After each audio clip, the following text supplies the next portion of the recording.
귀한 이런 특별 새벽 기도의 자리에서 여러분을 뵙게 되어서 너무 반갑고 좋습니다. 제가 더 사랑교회는 정말 기도를 많이 하는 교회라고 들었습니다. 열심히 기도하는 자들에게 주시는 복이 있습니다. 뭔지 아시죠? 네, 주님을 더 목말라 하고 더 간절하게 찾는 복을 주님이 주셨습니다. 오늘도 이번 주간 마지막인데 주님이 우리 안에 그 불의 역사를 일으켜 주시기를 간절히 기도합니다. 이번 주제가 미러클 모닝이라고 제가 들었어요. 그래서 그 듣자마자 든 생각은 이 제목의 책이 생각이 났고요. 그 다음에 주님 미러클 모닝이 뭐예요? 이렇게 주 앞에 질문할 때 제게 생각나는 거가 있었습니다. 여러분 성경에 보면 성경의 시간은 우리가 계산하는 시간하고 좀 다른 것 같아요. 우리는 아침이 되고 저녁이 되지만 창세기 1장에 보면 저녁이 되고 아침이 되니 첫째 날이라, 저녁이 되고 아침이 되니 둘째 날이라 이렇게 되어 있습니다. 이 말은 우리는 요즘 밤이 어둠이 지배하는 시간이다 그렇게 생각하지만 실제로는 밤은 하나님이 창조의 역사를 이루시는 시간이다 이 생각이 제게 확 드는 거예요.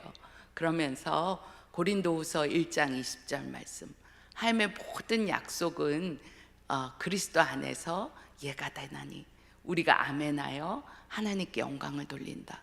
이게 우리의 기도를 그려주는 그림이잖아요. 근데 이 일이 밤에 이루어지는 거예요. 하나님의 모든 약속은 이미 그리스도 안에서 예가 되었어요. 우리가 뭔가 기도를 많이 해서 치성을 들여서 그것을 얻어내는 게 아니고 하나님이 이미 다 이루셨어요. 그러니까 미러클 모닝은 우리가 나와서 열심히 기도하면 기적을 경험하는 게 아니고요. 하나님이 우리가 안식하는 동안에, 우리가 주의 품 안에 자는 동안에 주님이 창조의 역사를 다 이루시는 거예요. 이게 미러클이 아니면 뭐겠어요? 새벽에 나오는 거는 나와서 어떤 사람은 팔자가 좋아서 새벽에 누워서 자고, 나는 무슨 팔자길래 새벽부터 나가서 기도하고 그래야 사냐, 막 이게 아니고요. 하나님이 밤새도록 이루어 놓으신 기적을 보리라. 나는 그 기적에 아멘하여 하나님께 영광을 돌리리라. 그런 기대하는 마음으로 달려오는 거예요. 이미 여러분이 기적의 현장 안에 지금 들어와 있다고 믿습니다. 제가 오래전에, 오래된 얘기예요. 한 10년쯤 된 것 같아요. 저희 남편이 미국에 집회를 하러 갔는데 제가 그 집회에 같이 가게 되었습니다. 근데 일정이 가서 집회만 하고 바로 돌아와야 되는 아주 이렇게 빡빡한 스케줄의 일정이어서 제가 가면서 하나님께 그런 질문 겸 아니면 좀 고단한 마음을 쏟는 그런 말씀을 드렸어요. 하나님, 왜 저는 미국을 가야 돼요? 왜 이 집회는 우리 남편이 가야 돼요? 이런 질문을 하나님께 드렸습니다. 그랬더니 하나님이 제게 답을 주셨어요. 한 사람의 기도가 너희를 이 자리로 끌어당겼다. 나는 너의 기도와 너의 시간과 재정을 다 쓸 권리가 있다. 너는 그 한 사람을 이번 집회에 가서 만나게 될 것이다. 이 세 마디의 말씀을 제게 주셔서 제가 집회 내내 어떤 분 때문에 제가 이 자리에 왔을까 이런 궁금한 마음이 있었어요. 금토일 집회 마지막 날 주님이 오늘 만날 거라 그랬는데 낮 집회 때도 특별하게 눈에 띄는 분이 없었고 저녁 집회 때가 다 끝났는데도 그랬어요. 근데 제가 교회에 이렇게 숙소가 붙어 있는데 숙소로 들어왔는데 어떤 분이 찾아오셨어요. 여자 성도님이신데 하도 울어서 눈은 빨갛게, 얼굴이 다 빨갛게 되셨는데 문을 열고 그 사람을 딱 보는 순간 제가 이 사람이다 이걸 알겠더라고요. 제가 그분하고 깊은 얘기를 나누고 많은 얘기를 하지 않았어요. 그러나 제가 그분의 손을 꼭 잡고 성도님이 눈물 뿌려 혼자 기도하던 그 자리를 아버지는 알고 계시다. 교회를 향하여 남모르게 심은 그 기도를 주님은 알고 계시다. 그 말 한마디 해드리고 그리고 붙잡고 기도해 드렸어요. 더 이상 서로 얘기가 오갈 필요가 없었어요. 이미 그분은 말씀으로 주님으로부터 직접 모든 위로를 다 받았기 때문에 얼굴이 해같이 빛났어요. 제가 이번에도 오면서 주님께 여쭤봤어요. 하나님, 저는 여러 강사님들 많은데 왜 제가 가야 됩니까? 왜 저는 더사랑교회 특세를 가야 됩니까? 이렇게 질문을 드릴 때 하나님이 바로 제가 미국 가서 경험했던 그 일이 생각나게 하셨어요. 3대가 다 모여서 기도하고 여기 이렇게 어린 친구들 보니까 제 마음이 너무 좋아요. 근데 말이에요, 3대가 모이는 건 고사하고 나 당대에도 가족이 함께 기도하지 못하고 나는 언제나 3대가 기도하는 이 자리가 같이 기도할 가족이 있을까? 이렇게 마음 아픈 그 한 사람. 또는 가족이 다 예수를 믿는데도 우리 가족에 닥친 문제는 너무 아파서 부부가 서로 이 문제로 합심해서 기도하자 이런 얘기도 못하고 서로가 상처가 건드려질까 봐 각각 앉아서 기도해야 되는 가정. 이런 가정을 향하여 주님의 마음이 있다고 믿어져서 주님이 그 한 사람 때문에 저를 보내셨다고 그렇게 생각이 됩니다. 오늘 어린 친구들에게는 좀 어려운 얘기여서 제가 3대가에게 포커스를 맞추는 말씀, 이런 고민을 할 때 주님이 너는 너 몫이 있어. 혼자 기도하고 울고 있던 그 사람을 향하여 나는 너를 보내는 거야. 그 말씀을 하셔서 제가 오늘 읽은 말씀을 중심으로 이야기를 나누려고 합니다. 오늘 말씀은 여러분 잘 아시는 대로 37장부터 50장까지 이르던 요셉의 이야기고 또 야곱 집안의 얘기입니다. 여러분, 한마디로 야곱 집안은 콩가루 집안이죠. 그죠? 아내가 넷이고 애들이 12명이에요. 아내들이 얼마나 서로 남편을 차지하기 위한 암투를 벌였는지 37장 앞부분에 보면 그 전장들에 나오고 있습니다. 그리고 그 12아들이 얼마나 서로 질투했는지, 아무리 이복 동생이라도 그래도 동생인데 그 동생을 죽이려고 끌고 가고 또 죽이지는 않았지만 상인에게 팔아넘기는 일들이 그 가정에 일어났습니다. 첫째 아들은 아버지의 첩과 더불어 관계를 했고 넷째 아들은 며느리와 함께 관계를 했습니다. 딸은 아주 험한 일을 당했습니다. 그런데 이런 콩가루 집안이 무슨 믿음의 조상이 될까요? 우리는 어떻게 이 집안을 놓고 아브라함의 하나님, 이삭의 하나님, 야곱의 하나님 이렇게 부르면서 기도하게 되었을까요?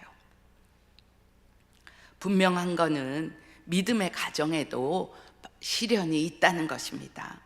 야곱의 가정뿐 아니고요, 우리 모두의 가정에는 크고 작고 모양이 다르고 색깔이 다르지만 여러 가지 문제를 겪으면서 살고 있습니다.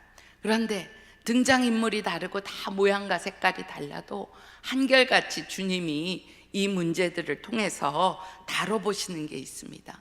우리가 무엇을 붙잡고 사는지를 주님이 문제를 통하여 우리에게 다루시는 것입니다. 여러분, 누구에게나 생명줄처럼 붙잡고 사는 것이 있습니다. 끊어버리고 싶지만 끊으면 안 되는 줄이 있고, 내가 붙잡고 싶지만 그 줄은 끊어버려야 되는 줄이 우리에게 있습니다. 그래서 주님이 이것을 명확하게 다뤄보시는 것이 우리의 가정입니다. 어떤 때 우리는 정말 주님이 그것을 놓으라고 할 때 그것을 막 움켜잡고 있고, 이제는 정말 붙잡고 가족을 붙잡고 기도하라고 할 때 믿음이라고 놓아버리는 경우를 왕왕 신앙생활 하면서 성도들 안에 보게 됩니다. 정말 다 버리고 떠나는 것도 순교지만 내 가정을 붙잡고 기도하는 것도 순교의 각오가 필요한 그런 일이 가정입니다. 하나님이 이걸 확인해 보려고 우리의 발판을 막 흔드셔요. 이 발판이 흔들릴 때 흔들리는 이것을 통하여 내가 그동안 붙잡은 것이 생명줄인지 아닌지를 알게 되는 것입니다. 흔히 세상 사람들은 학연, 지연, 혈연, 돈 뭐 이런 것들을 생명처럼 붙잡고 삽니다. 근데 참 안타까운 건 예수 믿는 사람들도 이것이 생명줄인 것처럼 붙잡고 사는 것입니다. 여러분, 우리가 돈이 없어서 흔들리고 정말 남편이 자식이 속을 썩여서 흔들리는 게 아니고요, 흔들리는 거를 붙잡고 있기 때문에 우리의 인생이 흔들리는 겁니다. 여러분, 어떤 분들은 얘기할 거예요. 나는 그렇게 뭐 돈이나 뭐 사람이나 이렇게 붙잡은 게 없어요. 대부분의 분들이 그러셔요. 갖고 있는 것 자체가 없으니까 주님이 흔드실 때 흔들릴 것도 없다고 생각을 합니다. 그런데 말이에요, 아무것도 없어도 돈에 목마르고 사람에 목마르고 그렇다고 한다면 가진 사람하고 똑같이 잃을 것이 없다고 여기는데도 하나님이 우리의 발판을 흔드실 때 똑같이 흔들리고 말 것이라는 것입니다. 비가 오고 창수가 날 때 다 쓸려 내려가지 않는 그 믿음을 위하여 지금 하나님이 우리를 흔드실 때 우리 스스로가 흔들어 봐야 된다고 그렇게 싶습니다. 오늘 읽은 성경은요, 유다가 총리인 줄 모르고 요셉인 줄 모르고 총리가 된 요셉 앞에 가서 간청하는 내용입니다. 곡식을 사러 온 이 형들에게 베냐민의 자루에다가 은잔을 넣어서 그 동생 베냐민을 볼모로 지금 잡겠다고 하는 이때에 이 유다가 요셉에게 간청을 하는 것입니다. 내가 아버지한테 내 생명을 담보로 하여 이 동생을 데려왔으니 동생은 풀어주고 저를 담보로 잡아주십시오, 이런 얘기를 지금 하고 있는 것입니다. 여러분, 모든 부모가 자녀하고 생명이 결탁되어 있어요. 이 유다의 표현대로 이 야곱과 베냐민의 생명이 붙어 있어요. 근데 그렇게 붙어 있는 이 자식을 향한 부모의 사랑이 너무 간절하고 너무 귀하죠. 자기 생명조차 내놓는 사랑이 다른 데서는 볼 수 없는 너무나 귀한 사랑입니다. 그렇지만 이 사랑 때문에 하나님의 생명이 우리에게 흐르기가 어려워요.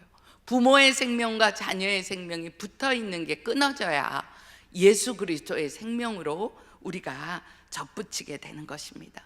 너무 안타까운 건 야곱 집안의 이 스토리가 야곱이 붙잡지 말아야 될 것을 붙잡은 거에 문제가 있는 거예요.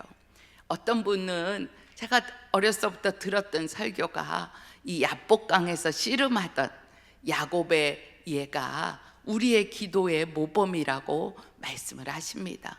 정말 천사와 씨름하여 환도뼈가 위골될 때까지 붙잡고 기도하는 기도, 우리 그렇게 간절하게 붙잡고 기도해야 된다는 설교를 제가 많이 들었어요.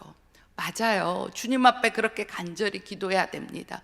그러나 제가 성경을 읽으면서 곰곰이 깨닫게 된 것은 성경의 전체의 맥락에서 보는 이 야곱의 기도는 붙잡는 데에 초점이 있지 않고 주님은 야곱이 끊어내고 버리는 데에 야곱의 인생에 초점이 있도록 그렇게 말씀하셨어요.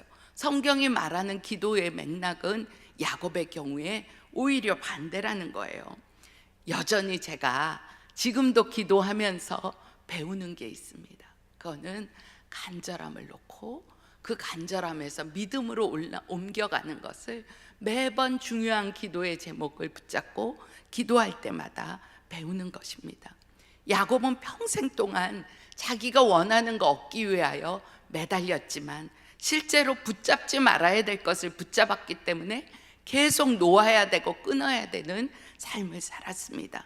팥죽 한 그릇에 장자권을 얻었지만 형의 노여움을 피하여 도망을 갔어야 됐고, 자기 좋아하는 아내를, 그 여자를 아내로 얻기 위하여 14년 동안 고생했지만 그 아내가 일찍 죽는 고통을 겪었습니다. 그 사랑하는 아내에게서 얻은 두 아들, 그 아들에게 편애했지만 그 아들 중에 하나인 요셉을 잃어버렸습니다. 야곱이 이런 다름을 받았지만 끝까지 못 넣은 거 하나 있었어요. 아내도 죽었고요, 사랑하는 요셉도 죽었어요. 그런데 이제 남은 하나, 베냐민, 그 아들만 지금 붙잡고 있었던 거예요. 그런데 이 아들을 놓아야 될 순간이 온 거예요. 형들과 같이 이 아들을 보내야 온 가족이 먹고 살 양식을 사올 수 있다는 그곳에 이르는 거예요. 43장 13절에 보면 마침내 야곱이 말합니다. 내 아우를 데리고 떠나 다시 그 사람에게 가라.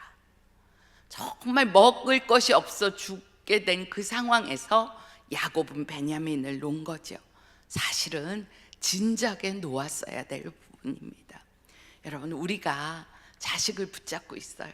그런데 그 자식을 위해서 정말 죽기까지 자식을 위해서 다 해주고 싶지만 실제로 자식을 위해서 해줄 수 있는 게 우리에게 아무것도 없어요. 입시를 대신 치러줄 수 있어요? 아픈 애를 위해서 대신 아파줄 수 있어요? 딸이 출산을 한다 그러면 대신 아파줄 수 있나요? 사실은요, 인생의 중요한 거를 위해서, 자녀를 위해서 해줄 수 있는 게 아무것도 없어요. 그런데 우리는 내가 그 아이의 생명줄인 것처럼, 또 그 아이가 나의 생명줄인 것처럼 그것을 붙잡고 있습니다. 여러분, 우리가 이 줄이 끊어져야 주님이 우리를 통하여 일하시는 것입니다. 야곱이 베냐민과의 줄이 끊어져야 됐고, 그리고 요게벳이 모세를 나일강에 던져야 됐어요. 요게벳이 모세를 나일강에 던지는 일은 요게벳에게도 죽음이었고 모세에게도 죽음이었어요. 그러나 그렇게 할 때에 모세의 생명도 살고 전 민족이 구원을 받는 역사가 이루어지게 됩니다. 여러분, 우리의 모든 기도의 제목은, 사실은 자기를 위한 모든 기도의 제목은 다 놓아야 될 기도의 제목입니다. 하나님이 왜 그렇게 놓으라고 하시냐면 진짜 우리를 살려주기 위하심입니다. 여러분, 우리에게 끊어져야 될 거, 하나님이 내게 놓으라고 하는 거의 실체는요, 두려움의 줄을 놓으라는 것입니다. 여러분, 우리가 그렇게 돈 하고 좋은 직업, 좋은 직장, 남편, 아내 이렇게 붙잡고 있는 거의 실체가 뭔지 아세요? 사랑이 아니고요, 두려움의 줄을 우리가 붙잡고 있어요. 여러분, 창세기 말씀하시잖아요. 아브라함이 모리아 산에서 사랑하는 독자 이삭을 바친 이야기 하시잖아요. 우리에게도 하나님이 기도할 때 꼭 모리아 산으로 데려가세요. 그래서 주님이 물어보세요. 나냐 자식이냐, 나냐 아내냐, 나냐 남편이냐 부모냐, 이렇게 물어보세요. 그런데 대부분의 사람이 이 갈등이 너무 두려워서 이 기도의 지점에서 주님과 이렇게 대면하지 못해요. 그리고 슬금슬금 모리아산에서 내려와요. 이 갈등을 직면해서 결론을 내지 못하고 모리아산에서 슬금슬금 걸어 내려왔기 때문에 기도가 힘이 없어요. 순종을 들여보지 않았기 때문에 기도가 메마르게 됩니다. 여러분 다 아시잖아요. 하나님이 아브라함에게 이삭을 바치라고 하는 건 이삭을 뺏으려고 하신 게 아니고 아브라함에게 하나님이 모든 것의 공급자라는 여호와 이레의 복을 주시기 위한 거잖아요. 하나님이 우리에게 남편 내려놔, 이제 그만 자식 내려놔, 이거는 우리에게 두려움의 줄을 끊어주시려는 하나님의 복이라는 것입니다. 여러분, 우리가 자녀 공부 못해서 안타까운 거에 실체가 뭔지 아세요? 두려움이에요. 우리가 이쯤 살아보면 결론이 났어요. 세상에서 잘 사는 거 공부 아니더라, 성적순 아니더라, 결론이 났어요. 다 경험으로 알아요. 그래도 그 줄을 붙잡고 있는 게 뭐예요? 두려움. 우리 아이가 세상에서 도태될까 봐 이 줄이라도 붙잡지 않으면 안 될 것 같은 두려움이 우리에게 있기 때문입니다. 여러분, 남편을 위해서 정말 기도들을 많이 하세요. 그런데요, 여러분의 마음의 깊은 곳을 한번 들어가 보세요. 정말 남편을 위해서 하는 건지, 아니면 남편을 위한 기도의 나의 내면은 두려움인지를 한번 돌아보면 좋겠습니다. 우리가 사람에 대한 평가, 재정적인 불안정, 미래에 대한 마음이 불안하니까 그저 남편의 줄을 붙잡고 있는 경우가 너무 많아요. 어느 집사님 한 분이 그런 고백을 하셨어요. 자기 남편이 맨날 교회를 가면 너무너무 존대요. 목사님 말씀만 시작하면 다 꺾어져서 존다는 거예요. 그래서 너무 안타까워갖고 교회 갈 때는 이제 커피를 큰 머그잔에다가 내려갖고 주고 가면서 이거 마시라고 제발 졸지 말라고 그러고, 앉아서 남편이 졸기 시작하면 옆에서 꼬집어 뜯고 막 이러면서 했다는 거예요. 그런데 어느 날 예배 시간에 그날도 남편을 꼬집어 뜯는데 주님이 물어보시더래요. 야, 박 집사야, 너 왜 그렇게 남편을 꼬집어 뜯냐?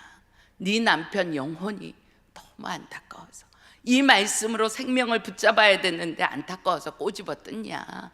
아니면 주변에 앉아있는 교우들이 아우, 박 집사 남편은 맨날 교회 와서 조네, 이 소리 듣는 거 창피해서 꼬집어 뜯냐? 주님이 정확하게 짚으시니까 자기가 알겠더래요. 자기가 체면, 사람들의 평판, 그런 것 때문에 남편을 꼬집어 뜯는 거지 그 영혼을 사랑해서 그런 게 아니라는 것을 깨달았다고 그런 얘기하는 것을 들었습니다. 제가 고3 때 저희 집안에 저희 아버지 목회하셨거든요. 목사 딸로 자랐는데 고3 때 간암이라는 판정을 받으시고 2달 만에 돌아가셨어요.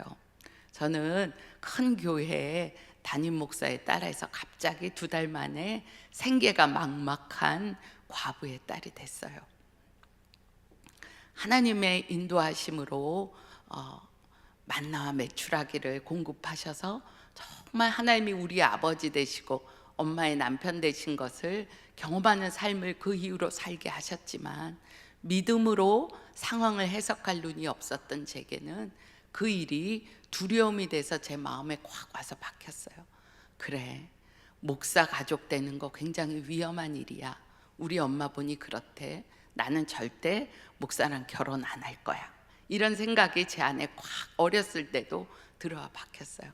근데 이제 하나님의 인도하심과 여러 섭리를 통하여 제가 목사의 아내가 되었어요. 그건 뭐 생략하고요.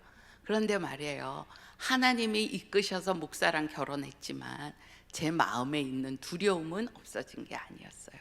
우리 남편, 우리 아버지처럼 갑자기 죽으면 우리 가족 낙동강 오리알처럼 생계가 막막해질 텐데, 이런 마음이 있는 거예요. 그래서 남편이 좀 열심히 일하고 과로하고 이러면 제가 막 뜯어 말리죠. 그렇게 하다가 죽으면 우리 아버지 같이 되는 건데 막 열심히 일한다고 뜯어 말리고, 어떤 때는 아우 좀 나 좀 피곤해서 쉬어야 되겠어 그러고 집에 오면 제가 또 막 밀어내는 거예요. 그렇게 하다가 하나님이 불충한 종이라고 때리면 이거 완전히 죽는 건데, 쉴다 그러면 밀어내고 좀 열심히 일한다면 끄집어 당기고, 이게 저의 삶이었어요. 그런데 어느 날 제가 암에 걸렸다는 걸 알게 되었어요. 하나님이 제게 죽음의 문제를 정면 승부하시는구나 하는 것을 알게 되었어요.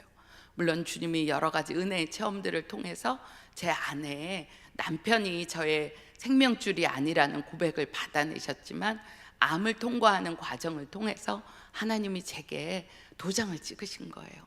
제가 그때 알았어요. 암은요, 질병과의 싸움이 아니고요, 두려움과의 싸움이더라고요.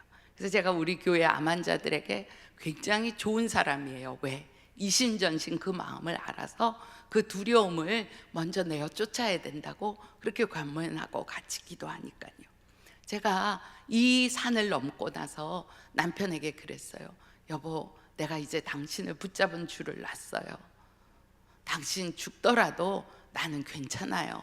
예수님이 나의 생명줄이니까. 그렇게 말했더니 저희 남편이 저한테 여보, 당신 믿음은 참 훌륭해, 이렇게 말해주지 않았어요. 나 이제 숨 좀 쉬고 살겠다 이랬어요. 여러분, 우리가 사랑의 이름으로 사람들을 붙잡아요. 그리고 자기도 그게 사랑이라고 속고 있어요. 그런데 속을 파보면 사랑이 아니고 두려움 때문에 가족을 붙잡고 있는 경우들이 우리에게 너무 많이 있습니다. 요즘은 경제적으로 어려운 때예요. 그래서 사람들이 이 경제 문제를 놓고 기도해요. 사업을 위해서 기도하죠. 그런데 사업 망할까 봐 기도하고, 잘 되는 사람도 망할까 봐 기도하고, 다 우리에게 기도하는 이 동기가 두려움이 돼서는 하나님의 역사를 이룰 수가 없는 것입니다. 하나님이 이 문제를 끊어주시고 우리에게 진짜 행복과 안정을 누리게 하기 위해서 지금 이 문제를 우리에게 흔들어 보라고 하는 거예요. 누구에게나 생명처럼 붙잡고 있는 안정감의 욕구가 있거든요. 그런데 두려움의 줄을 붙잡을 때도 두렵지만 하나님이 주시는 생명줄을 붙잡을 때에도 두려워요. 근데 이 둘이 확 달라요. 두려움의 줄을 붙잡으면 문제가 해결돼도 두려워요. 자식이 잘 되면 그 자리에서 떨어질까 봐 두렵고, 돈이 생기면 돈이 없어질까 봐 두렵고, 두려움을 붙잡은 기도는 계속 두려워요. 그런데 주님을 생명으로 붙잡은 기도는 처음에는 모험을 하는 것 같은 두려움이 있지만 순종의 걸음을 계속 내디딜수록 우리에게 평안과 안정과 기쁨으로 주님이 이끌어 주시게 되는 거예요. 어떤 사람도요, 두 줄을 붙잡을 수는 없어요. 한 줄을 놔야 돼요. 놔야 되는 줄이 꼭 나쁜 줄이기 때문에 놓으라는 거 아니에요. 두 줄을 붙잡고는 결코 앞으로 나아갈 수가 없어요. 여러분, 0.1%라도요 죄가 있으면, 죄가 큰 죄도 아니에요, 작은 죄예요. 0.1% 혹은 0.00001%라도 그 죄가 딱 여기 옷에 걸린 못처럼 우리를 붙잡고 있어서 앞으로 못 나가게 하는 거예요. 자식 붙잡고 남편 붙잡고, 이것이 예수님을 생명줄로 붙잡고 믿음의 길을 갈 수 없게 하기 때문에 주님이 우리에게 놓으라고 말씀하시는 것입니다. 방언하기를 원하는 성도들을 돕다 보면 너무 간절하게 방언하기를 원해서 방언을 못하는 경우가 거의 대부분이에요. 그래서 제가 이렇게 어떻게 하면 방언을 할 수 있는지를 쭉 설명해 줍니다. 그 간절함을 내려놔야 주님이 역사하시는 거예요. 우리에게 있는 이 간절함이 믿음으로 옮겨지는 이 일이 우리에게 주님이 행하시기 위하여 우리의 발판을 흔드시는 거예요. 두 번째는 예수님이 우리의 생명줄인 거예요. 그것만 붙잡아야 되는 거예요. 인생의 끝이 가보면 너무 확연하게 드러나요. 그런데 주님이 이렇게 흔드심을 통하여 두려움의 줄을 놓고 예수님 생명줄을 딱 붙잡으라고 주님이 우리에게 문제를 주신 거예요. 저는 이 문제가 주님으로부터 오는지 사단이 우리를 흔드는 시험인지 다 몰라요. 여러분 케이스는 어떤지 몰라요. 그러나 분명하게 아는 것은 하나님이 악조차 선용하셔서 하나님이 생명으로 옮겨 붙잡는 줄로 삼으라는 것입니다. 제가 이렇게 암 진단을 받았다고 했잖아요. 근데 암이라는 진단을 이렇게 받고 이제 건강검진하다가 알게 되었는데 우리나라의 최고의 권위자가 있다는 데로 옮겨갔어요. 근데 그 의사 선생님이 저에게 말해주기를 이게 다 전이가 됐다는 얘기를 해주시는 거예요. 6군데나 이렇게 검사 지표에 전이가 되어 있더라고요. 제가 그 말을 듣고 집으로 이렇게 오는데 제 마음에 너무 이렇게 좀 슬픈 마음, 낙심된 마음이 생기는 거예요. 그래서 제가 이렇게 집에 가서 그날은 아무것도 안 하고 싶더라고요. 이 과정을 내가 어떻게 이겨야 되나 이런 생각이 들었어요. 근데 그날이 저희 이렇게 지방 교회들, 여기는 시찰인가요? 뭐 이렇게 모여서 집회를 하는 연합 집회 날이에요. 근데 정말 안 가고 싶고 집에 누워 있고 싶은데 제가 안 가면 교우들이 걱정할 것 같아서 억지로 일어나서 저희 옆 교회를 갔습니다. 그런데 그날 오셨던 부흥사 목사님은 여러분도 아마 어렴풋이 그런 느낌이 있으실 거예요. 옛날 부흥사들 막 이렇게 하얀 양복 입고 하얀 구두 신고 막 이렇게 왔다 갔다 하시면서 찬송 인도하시면서 막 욕도 하시기도 하고 막 이러는 부흥사셨어요. 우리 늦둥이 막내를 제가 데리고 갔는데 1학년인데 그 아이가 그러는 거예요. 저를 막 치면서 엄마 저 목사님 백댄서 출신이셔? 이렇게 물어보니까 여러분 어떤 분위기인지 짐작이 가시죠? 정말 내 스타일 아니다 막 이랬을 것 같아요. 근데 그날은 그게 아무 상관이 없었어요. 근데 이 설상가상으로 목사님이 여기 있는 목사 사모들 다 위로 올라오라 있는 거예요. 그러더니 갑자기 뜬금 맥락도 없이 정말 어느 이렇게 젊은 부목사님을 막 야단을 치면서 담임 목사한테 잘해야지, 요새 젊은 것들이 막 이러면서 야단을 치는 거예요. 제가 막 속으로 막 부글부글 일어나지 않았겠어요. 아니, 목사라고 이렇게 막 해도 되는 거야? 이렇게 비인격적으로 하면서 무슨 부흥회야? 막 이런 생각이 평소 같으면 부글부글 올라가고 나는 이 자리를 박차고 나가리라, 막 이런 생각을 했을 거예요. 근데요, 그날은요, 그러든 말든 아무 생각이 제게 안 나고요, 막 뭐 이렇게 하고 이렇게 하는 거가 아무런 제게 상관이 없었어요. 제게 딱 떠오르는 말씀이 있었어요. 수로보니게 여인이 예수님 앞에 나아가서 했던 그 한마디. 주님이 자녀에게 줄 걸 개에게 주는 게 온당치 않다고 할 때 뭐라 그랬죠? 맞습니다, 주님. 개라도 줬사오니 개도 상에서 떨어지는 부스러기를 먹지 않습니까? 했던 그 말씀이 딱 생각나는 거예요. 제 머리에 맴맴맴 하는 건 개라도 줬사오니, 개라도 줬사오니, 그것만 들리지 아무런 그런 생각이 안 나더라고요. 그 다음에도 어떤 집회에 앉으면 목사님의 말씀이 판단되기도 하고, 기도할 때 제 마음이 메마르기도 하고, 기도가 안 되기도 하고, 이럴 때가 있잖아요. 괜히 마음이 높아지고 교만해질 때가 있잖아요. 그때마다 저는 그때의 그 기도 자리로 돌아가요.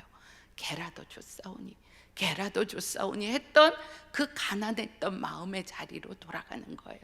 여러분, 기도해 보셔서 아시잖아요.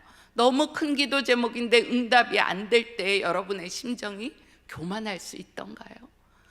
한 번도 그런 분을 제가 만나보지 못했어요. 문제가 크고 해결되는 일은 기적에 가까운 일을 만난 사람들마다 다 꺾어지고 마음이 가난해져 있어요. 주님이요, 그 마음은 잊지 말라고 우리에게 말하시는 거예요. 저는 제 마음이 높아질 때마다 예수님만 붙잡고 개라도 줬사오니 했던 그때의 그 감정과 그 마음을 떠올리시는 것입니다. 여러분에게 있는 문제는요, 주님이 그 문제 붙잡고 씨름하라고 주신 문제가 절대 아닙니다. 그 줄 놓고 나 붙잡아, 너 가난해진 그 마음 잊지 마, 그렇게 주님이 하시는 것입니다. 그렇게 되면 우리가 주님 붙잡은 것 같아도 사실은 주님이 우리를 붙잡고 가시게 됩니다. 마지막 세 번째는 예수님만 이렇게 생명줄로 붙잡으면 주님이 행하시는 일이 있어요. 너무 놀라워요. 내 문제 해결해 주시고 나 하나 살려주시는 게 아니고요, 주변의 모든 사람을 살리는 거예요. 그리고 모든 이 구원의 역사가 열방으로 흘러가게 하시는 것입니다. 여러분, 우리가 두려움을 놓고 생명줄을 붙잡으면 간절함이 믿음으로 옮겨가게 됩니다. 그 과정 속에서 주님이 우리를 다루시는 거예요. 여러분, 그럴 때 있잖아요. 내 기도 제목 하나만 해도 정말 태산을 낙에 얹은 것 같아서 더 이상 기도할 힘이 없어요, 이런 마음이 있는데, 내 구역 식구의 기도 제목이 내게 턱 얹어지고 내 친척의 기도 제목이 내게 턱 얹어져서 저님 주 이러면 죽을 것 같아요, 이럴 때를 만나잖아요. 나 좀 내버려둬, 나 좀 내버려 두면 좋겠어, 이럴 때를 여러분 만나잖아요. 하나님은 나이 힘들 때 꼭 사랑해야 되고 기도해야 될 사람들을 우리에게 붙여주세요. 그리고 내가 진짜 사랑으로 기도하지 못하는 나를 하나님의 뱃속 깊은 곳에서 다 들춰내세요. 그동안 문제 없을 때는 나는 맑은 옷인 줄 알았어요. 그런데 문제가 지난하게 기도하는 이때를 통하여 내 뱃속에 얼마나 많은 오물들을 덮어놨는지를 주님이 다 들춰내세요. 기도 응답이 지연되세요. 지연되는 이 기간 동안에 하나님이 내 마음의 깊은 곳을 다 추적해 오시는 거예요. 그렇게 하시는 이유는요, 나 너 문제 해결만 해주는 거 아니야. 내가 너에게 나를 주기 원해. 그래서 너와 내가 완전한 연합을 이루기 원해. 그리고 내가 너와 하나가 되어 내가 원하는 이 일, 세상이 하나님의 영광을 보고 이 세상 땅끝까지 나의 구원의 복음이 전해지는 걸 너를 통하여 이루기 원해. 이 마음을 우리에게 부어주시는 거예요. 여러분, 유다가 오늘 요셉 앞에 나아가서 한 이거는요, 요셉의 유다의 기도라고 해도 과언이 아닙니다. 아버지와 아들이 요셉과 베냐민이 붙어 있는 걸 봤어요. 예전에는 그게 시기 질투의 대상이었어요. 그러나 지금은 나아가서 내 생명을 거기에 거는 거예요. 총리요, 아버지와 아들의 생명이 하나이니 이걸 끊어놓으면 죽습니다. 그러니 저를 제물로 드립니다. 저를 담보로 드립니다. 그렇게 기도하는 거예요.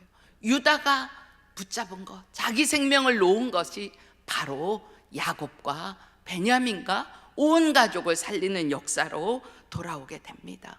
여러분, 기도하다 보면 나는 이 기도하고 싶은데 주님이 이 기도로 인도하시고, 이 사람은 내 인생에 좀 빠지면 좋겠는데 그런 사람을 하나님이 계속 나한테 붙이셔요.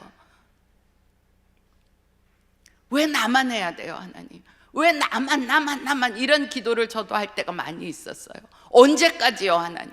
그런데요, 그게 사실은 나에게 진짜 복을 주기 위한 하나님의 놀라운 섭리였어요. 흉년은 야곱 가족에게 위기였어요. 그렇지만 말씀을 끝까지 보면 하나님이 야곱 가족 전체를 살리고 야곱 가족뿐 아니고 민족을 구원하는 역사를 이룰 하나님의 은총의 기회였어요. 요셉 때문에 먹고 살 길만 열린 게 아니라는 거죠. 그 가족 안에 있는 질투, 시기, 죄책감, 억울함, 상처, 이 모든 걸 하나님이 다 다루셨어요. 42장에 보면 루벤이 낳습니다. 아버지, 베냐민 데리고 갈게요. 내가 가서 베냐민 잘못되면 우리 아들 둘 아버지가 죽이셔도 돼요. 43장에 보면 우리가 아는 대로 유다가 나섭니다. 아버지, 제 생명을 담보로 하여 데려가겠습니다. 그리고 지금 44장에 와서 베냐민의 자료에서 은잔이 나오니까 형제들이 아우 제가 또 속을 썩여요 막 이게 아니었어요. 다 요셉 앞에 무릎 꿇고 엎드려 갖고 기도합니다. 44장에 오면 그들이 그렇게 나오던 인칭 대명사가 형제들이 이런 용어로 바뀌어요. 37장에 요셉의 스토리가 처음 시작될 때는 요셉을 팔아갖고 가짜로 양 피를 묻혀갖고 아버지한테 갖다 주면서 아버지 요셉이 죽었다고 말할 때 뭐라고 말합니까? 아버지의 아들이 죽었다고 말합니다. 그런데 이제 44장에 와서는 우리 막내 아우라고 바꿉니다. 이 어려움을 통하여 요셉 가정에 있었던 갈등, 야곱의 아들들 사이에 있었던 시기 질투와 상처들을 주님이 다 녹여내시는 것입니다. 요셉 자신도 채색 옷 입고 우쭐하던 자리에서 이 고난을 겪으며 13년의 고난 동안 마음이 꺾어졌어요. 그래서 두려워하는 형제들에게 말하죠. 하나님이 앞서 나를 보내셨습니다. 두려워하지 마세요. 다 구원하려고 하나님이 보내셨습니다. 50장에 이르러 야곱 죽고 나니까 이제 제가 우리한테 복수할 거야 이렇게 두려움에 떠는 형제들에게 하나님의 악을 바꿔서 선을 이루셨어요. 그래서 우리의 생명을 다 구원하셨어요. 이게 하나님이 하신 일이에요. 이렇게 고백하게 된 거예요. 마음의 상처가 다 녹았으니까, 요셉에게는 이미 해결 본 일이니까 복수고 상처고 뭐고 이런 게 없어진 거죠. 하나님, 우리에게 기도의 기간을 길게 잡으세요. 여러분, 기도해 보신 분 아시잖아요. 하나님은 언제 작전기도 끝나는 날 땡 응답하셨어요. 그런 적은 한 번도 없어요. 작전기도 끝나면 땡 응답 안 하셔요. 아, 그러면 생각이 들어요. 그래, 맞아. 21일 이 정도 해갖고 되겠어? 오다 보니까 40일, 그래, 모세도 40년, 성경에 40이란 숫자가 그거더라고. 40일은 해야지. 그래도 응답 안 해주세요. 그럼 지나오다 봐. 오다 절 앞으로 오다 보니까 100일 노량기도 이렇게 써있는데 100일은 해야지.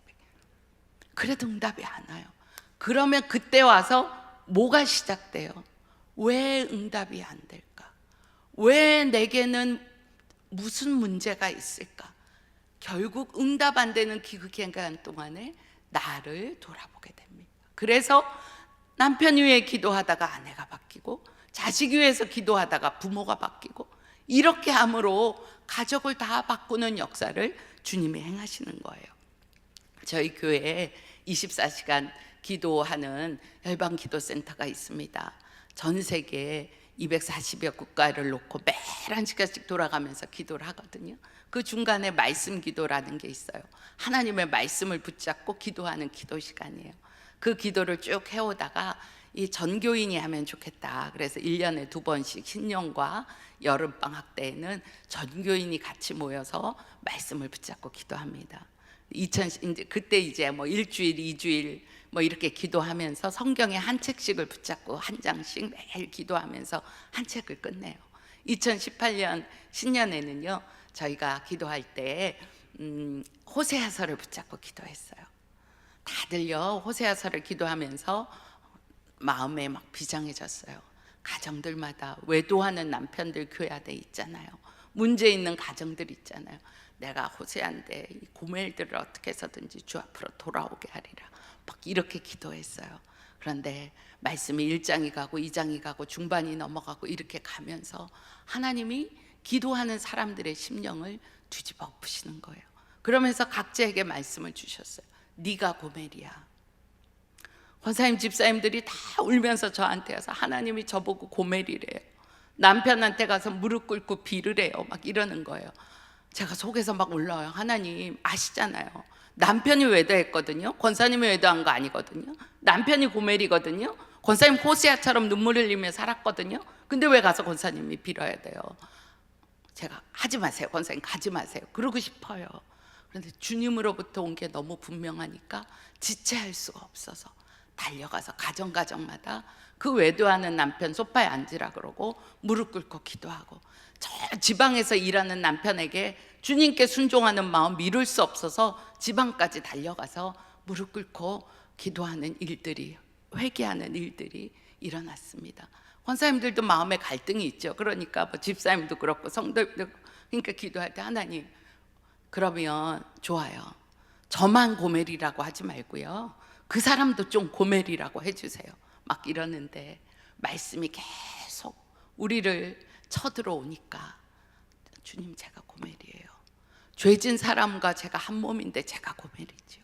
그리고 제가 하나님 떠나 방황하고 세상에 마음을 둔 게 어찌 고멜이 아니겠어요.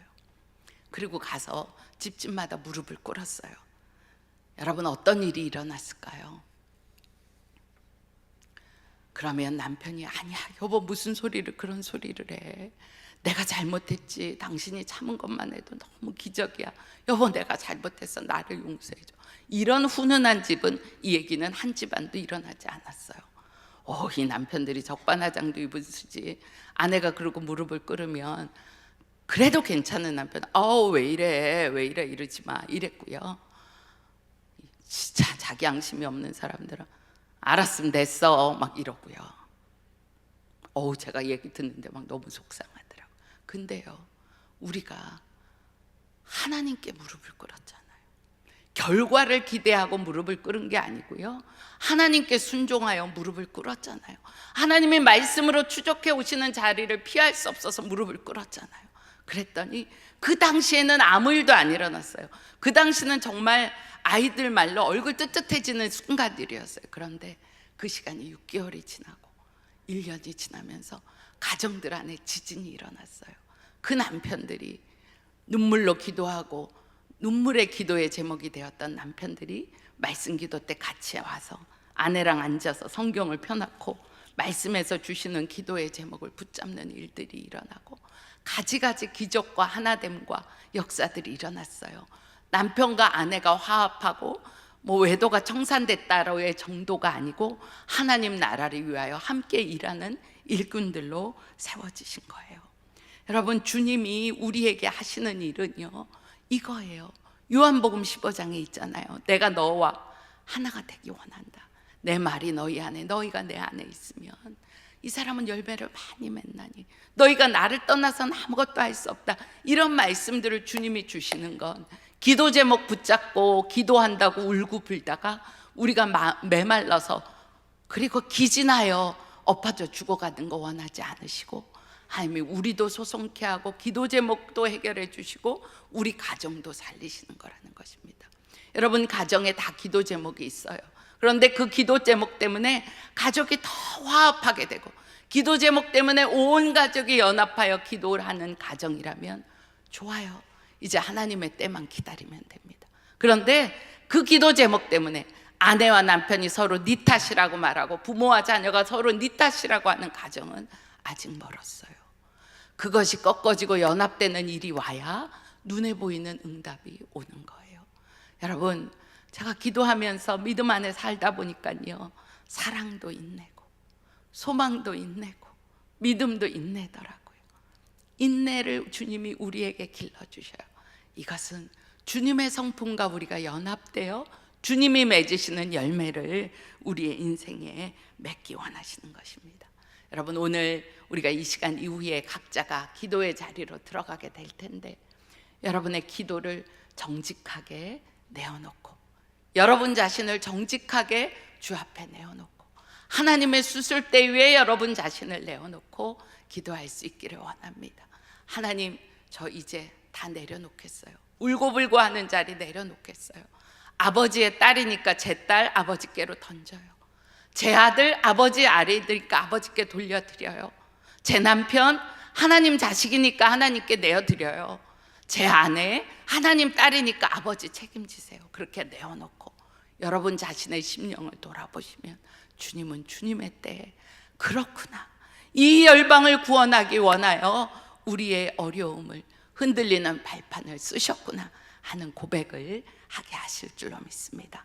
예수 생명, 그 생명줄만 붙잡는 우리 모두가 될 수 있기를 원합니다. 기도하겠습니다. 하나님, 부족한 딸에게 주셨던 말씀, 부족한 딸이 몸부림치며 기도할 때 하나님이 내어주셨던 그 생명줄 붙잡은 얘기를 사랑하는 성도들과 함께 나누었습니다.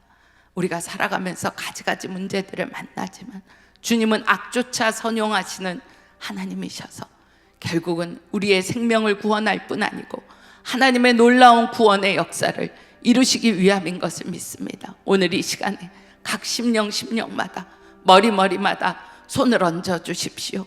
혼자 기도하느라고 외로워 있는 심령들에게 주님이 알고 계시고 보고 계시고 듣고 계시는 것을 오늘 이 시간 알게 하여 주십시오. 정말 믿음의 3대로 기도하는 이들이 있다면 이 기도가 더 믿음의 후손으로 이어지는 기도가 되도록 가족의 연합을 주님이 허락하여 주십시오. 정말 눈에 보이는 문제 가지고 기도하다가 보이지 않는 문제 깨닫게 하시고, 육신의 문제 기도하다가 영의 문제 깨닫는 시간이 되게 하여 주셔서 하나님의 놀라운 생명, 하나님 자신을 우리에게 주는 그 축복을 누리는 시간이 되도록 기도를 이끌어 주십시오. 그렇게 행하실 주님을 찬양합니다. 예수 그리스도 이름으로 간절히 기도합니다. 아멘.